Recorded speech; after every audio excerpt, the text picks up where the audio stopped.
Hello, guys. I am Shane Davis, 20-year comic book veteran. I'm here with Yanzi Lin, and we are talking about a brand new publishing initiative for Marvel Comics. What I'm going to coin as a last-ditch effort to combat, actually, it's pretty pointless at this point, but they're going to try to combat digital piracy.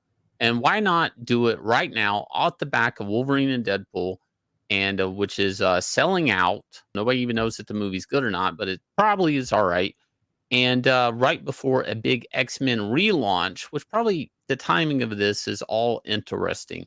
So this is a little confusing at first, but this does affect physical copies, and it absolutely will have an effect on fighting piracy. Maybe. Let's get into it. Well, for people who are wondering what Shane is talking about, this is pretty much what it looks like. You're gonna buy a copy of X-Men, you're gonna flip all the way to the end of the book, and then you see this honking big QR code. So, what is the purpose of this QR code exactly?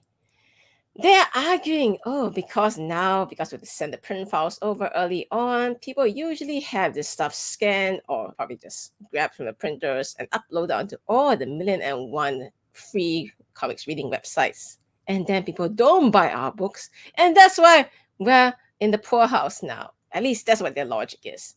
So how do we combat that? How do we make people go out there and buy the physical copy of a book? Oh, let's make them go get a digital copy of a book. Right. Wait, what? This is basically what they're doing. Buy a physical copy of a book to get a digital ending of the book.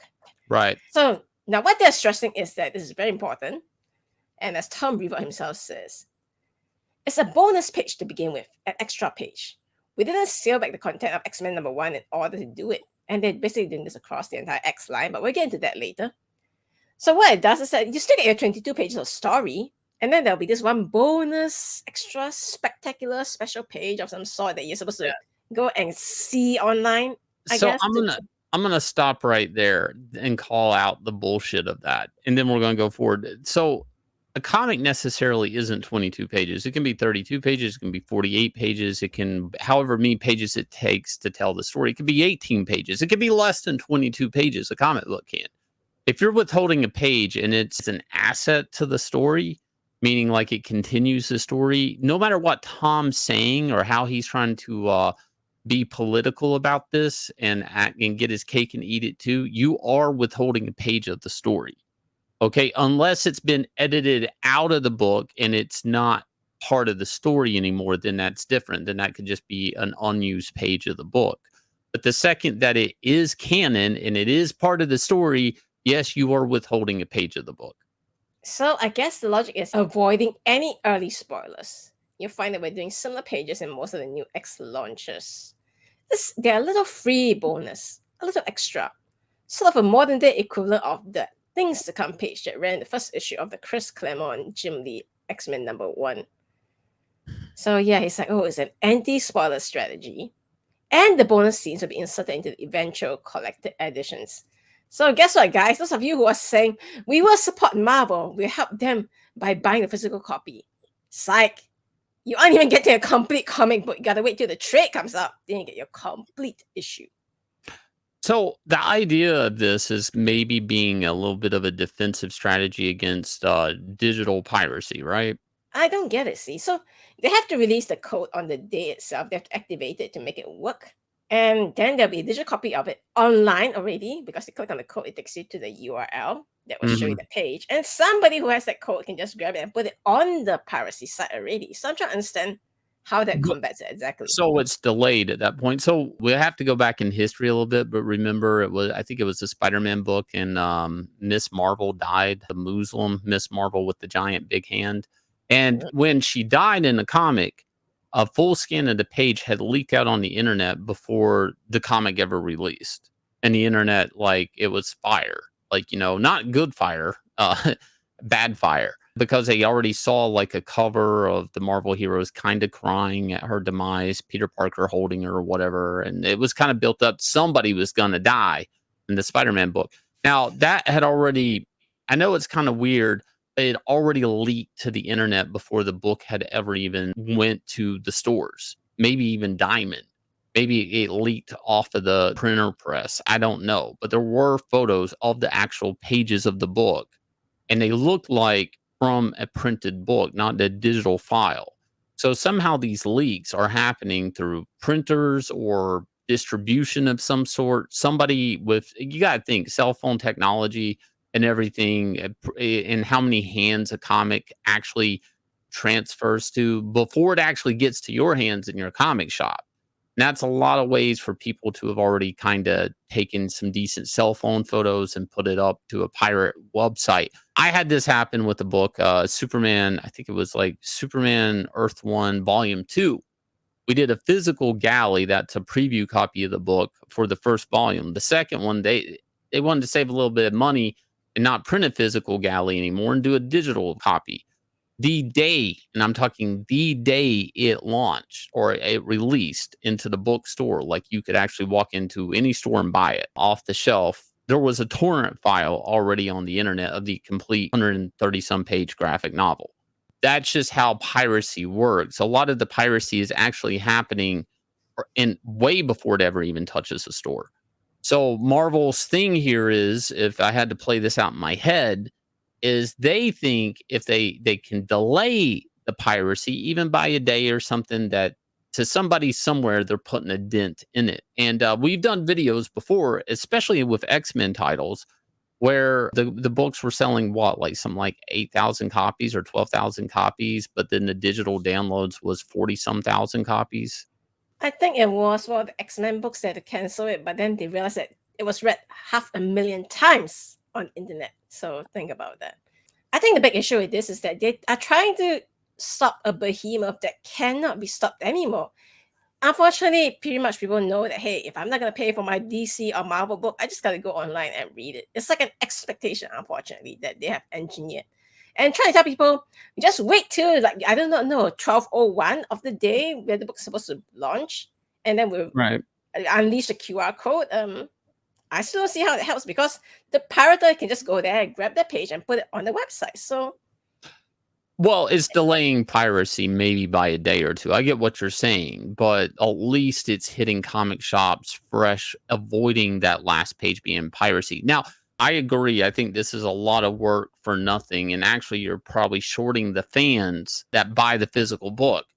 And I'm going to tell you why this is happening. The only reason it makes sense this would happen is that somebody is doing a flex to their corporate owners that they are a mover and shaker and they do things in publishing. Any type of initiative like this, I would even take it a little bit further. Maybe the last quarter of the book you have to go find or something like that. This type of initiative where you do not give everybody every single page of that comic could have been done the last 14 years, basically ever since digital happened. And once they realized that piracy was an issue, this could have been done forever ago. It's happening right now on the X-Men relaunch with these books as they're trying to get some sort of synergy with whatever they're doing in Wolverine Deadpool. And the only thing that really makes sense when you start to get this in focus is whether it's Tom Brevoort or it's the publisher at Marvel, whoever that is, or whoever the editor in chief is at this moment, CB Cebulski, whoever, that they are trying to posture and look like they're taking a stance against piracy in a publishing initiative, and just that they know how to combat this type of stuff online. Now they're going to lose. Obviously, this isn't a fight they're going to be able to win, but it is a plea that they look like they're mopping the floor, that they are doing their job, at least that they can point on paper and say, I look, maybe we suck as publishers, editors, maybe we don't know what to do with these characters anymore. Maybe we don't even know how to handle piracy. We don't know how to get people to show up at comic shops and buy these books. But I do know on this date, I took this stance and I tried this initiative, and I went out here and wrote an article or a Substack letter or whatever, and I put my name on it. That's me doing my job right there, right there. You can see that's me doing my job as editor at Marvel Comics right then and there, whether it fails or not. With the comic market the way it is and the sales the way they are, and the fact that a lot of the books nobody's really talking about. Even this X-Men relaunch, a lot of people aren't excited about, and they think it's already DOA, dead on arrival. This type of move makes me more nervous for the company than anything. It doesn't, as a retailer, I would be like, how am I convincing the guy that comes in and buy my X-Men books that he's not going to have to turn around and buy the trade to get every single page? And that is a whole problem unto itself. Once you start holding back story pages, why is any going to buy the singles? You're just going to go wait for the trade. And then that's dangerous. You start waiting on that trade, you have time for the reviews. You start hearing word on the street. Maybe it sucks. Now you just don't have to buy the trade. You play this out in your head. There are so many problems with this. At best, in the best case scenario, Marvel Comics makes the best comics in the world. They do this and they force me to buy the singles because I just can't wait. And then I happen to have to go to buy the trade to get those 5 extra pages I'm missing. It's still scummy. That still makes scummy. no You sense. know what I'm saying? That's still scummy at the end of the day, and that's the best case scenario. Well, I'll tell you what, this is the best case scenario, especially for someone who's already facing what, $4.99 an issue of a comic book, and I'm missing one page, and you want me to, hey guys, wait, there'll be a trade edition down the road where you have to buy to complete your single collection. And I'll be like, yeah, you know what? I'm not buying singles anymore. Screw that. I'm just gonna wait for the trade. Yeah. And that's the thing. Whenever you're trade waiting, what if the story sucks? Do you still buy it? There's 5 issues collected in the trade. That's 5 reviews right there by 1 million people on the internet. So there you guys go. If you guys will, please go sign up for Inglorious Rex 3. We are getting ready to launch this August 4th. This bad boy right here. And also, if you're new to Inglorious Rex, well, hang on. We're going to play you a trailer. Let me see what you think about it. But you're able to buy 1 and 2 on our site, 9livescomics.com. They ship out the next day. We have some $25 copies. We have some original copies from the previous campaigns with covers by me, Kenneth Rocafort, Dale Keown, such as that. They are a little bit more, but we do keep a $25 copy if you want to check out Inglorious Rex 1 and 2 before we launch August 4th. Here is the trailer for Inglorious Rex 3. We'll catch you guys again with another video.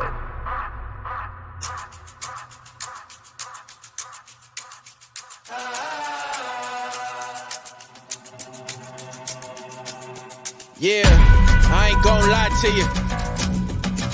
Truth always hurts worse. Doing good till first, reverse, now you last. Blast of the past. It's cool though. Last card, play it right. Uno. We never let up. Been down forever. Sick man, we fed up. Know that we tired. Wake up the beast that's been sleeping inside. It's time to ride. We ready to slide. Hard-headed, I will not listen. If you do not get it, that's your bad. Keep up. Up in the sky like we see you feet up. Metal meets metal, it's no keeping up. Sniper division, it's no seeing us. This here is